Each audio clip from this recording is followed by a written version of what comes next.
Look at me, brother and sister. The first chapters of the book of Ruth,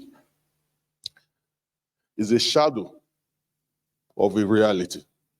It's a shadow in the sense, and I need to put this across to you as a New Testament believers, because everything that God does in the Old Testament, when I mean Old Testament, I'm talking from Genesis to Malachi, is a reflection of just one goal in the New Testament, that we might all see Christ.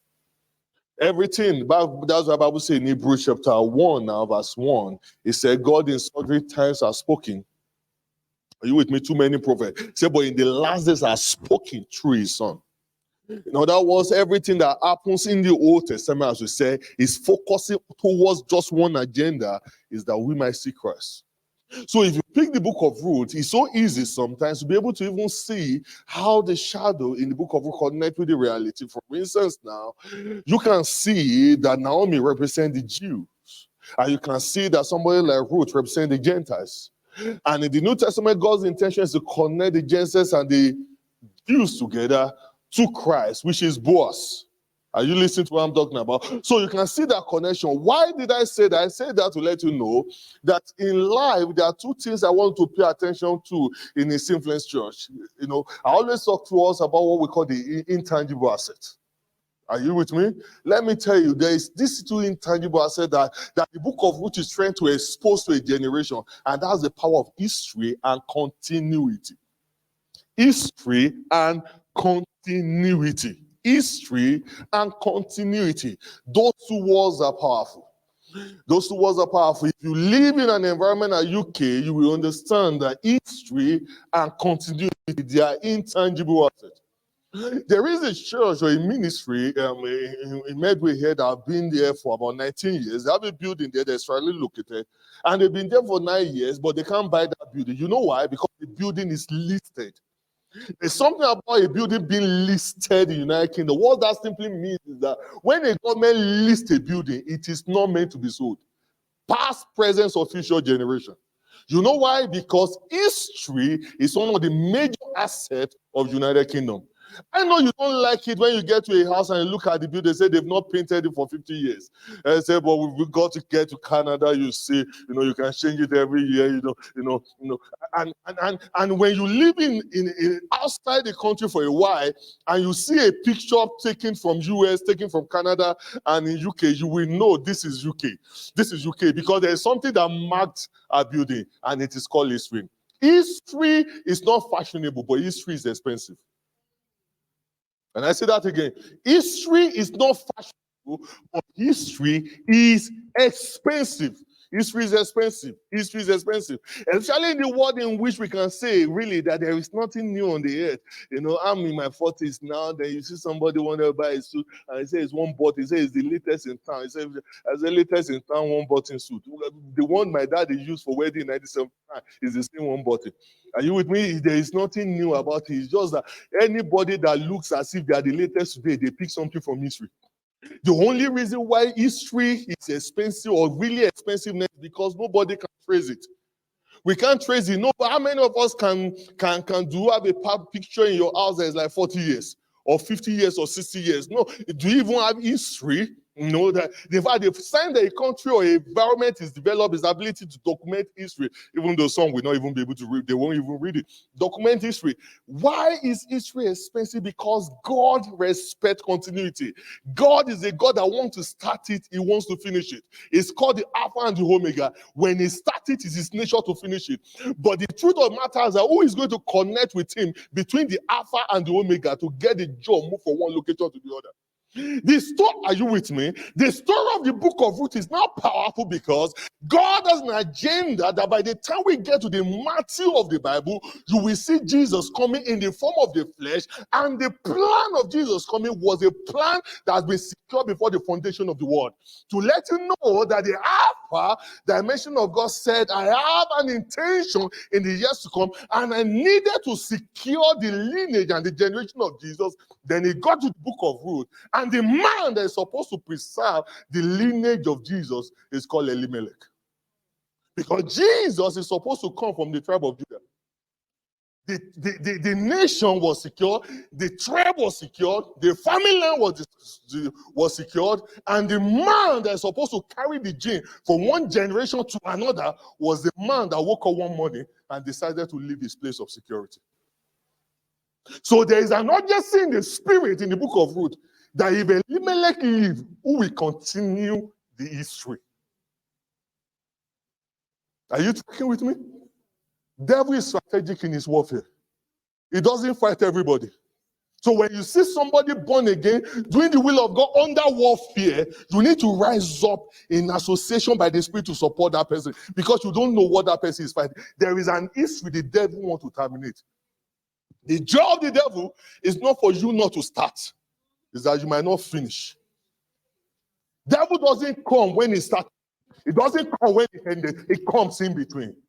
It doesn't say you should not celebrate Happy New Year. It doesn't say you should not say the year is over. But in between, you can receive the word of God in January. His goal is that between January and December, you lose it. So that when you get to December, you have forgotten the word. So the book of Ruth is strategic because it's a war. It's a battle against to terminate the history that God has been sweating upon in January, in Genesis. Mobilizing in Exodus, pushing strength and raising Moses in Deuteronomy, and it got to the book of Judges, everything was fine. Then we got to Ruth, somebody woke up. The devil will not pick anybody that is immaterial. He will not pick anybody that is not important. He went to the family that is peculiar to the agenda of God and pulled them out. Put them out. If your parents tell you the history of the family, you have been marked.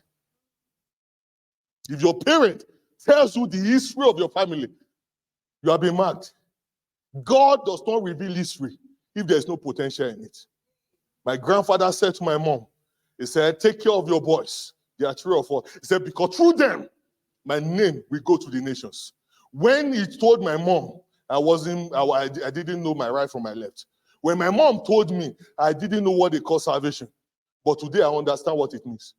Because history and continuity, they are brothers and sisters. Is there anything in your life that God is counting on because of the next generation? Are you tracking with me? So the devil fought nobody. He fought Ruth.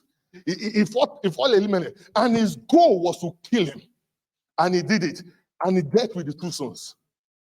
I am telling you why God has to put favor on Ruth. God has to reward Ruth because without Ruth, there won't be continuity.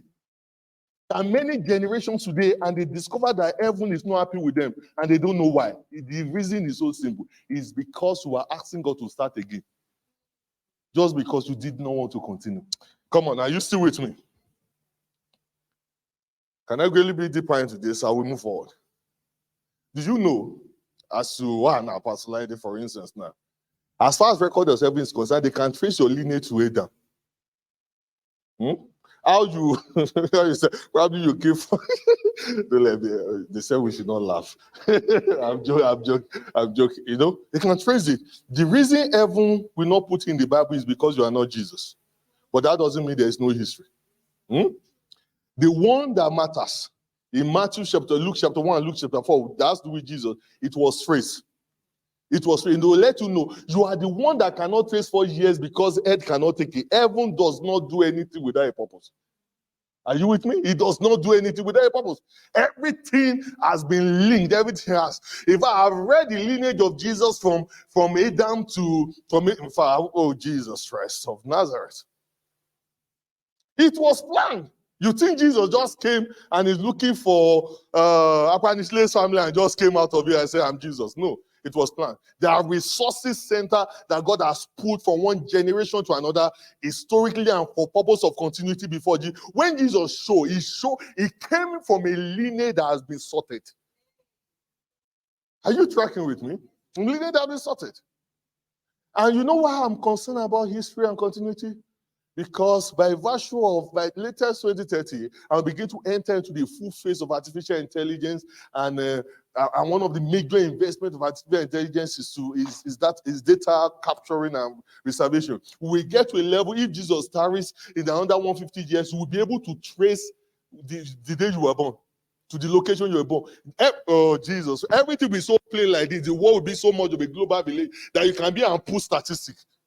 It will be easier for pastors because now when you say I want to marry somebody, it's just a press of a body. We check your history. The day you are born, when you are born, we know. We know. Listen, that's a distraction. Let's go back. A man. Are you with me? A man was found in prison, and they were looking. Why are you always going out and out, in and out of? So they call him, and they check the history of his life 450 years before. Then they picked another man called D.L. Moody. Have you heard about D.L. Moody before? They check his history. What they call it, another man, they check their history 150 years. They discovered that the man that had been coming out in a prison, his great-grandfather was the first one that, that entered into prison. So when a generation make a decision consciously and consistently, it rubs into the next generation. Except repentance sent it. That's why your life must be better. Because the reward is continuous, even after you are gone. Are you tracking with me? You can't be dull and expect your children to be brilliant. You can't be spiritually lazy and expect them. The only thing that can make them better than you is if there's a divine encounter that makes God to put them aside from yours and start the journey with them. Are you tracking with me? When they shake the lineage of, that's why I know I will have a good future. When they shake the, I say you will have a good future. When I say it for me, your amen was slow. They share the lineage of D.L. Moody. They are saying vice presidents, Anthony Generals, lawyers, lecturers. Those are the people, they didn't say any murderer. They say murderer. Come on, say my lineage is pure. Oh, my goodness, God. Oh, God.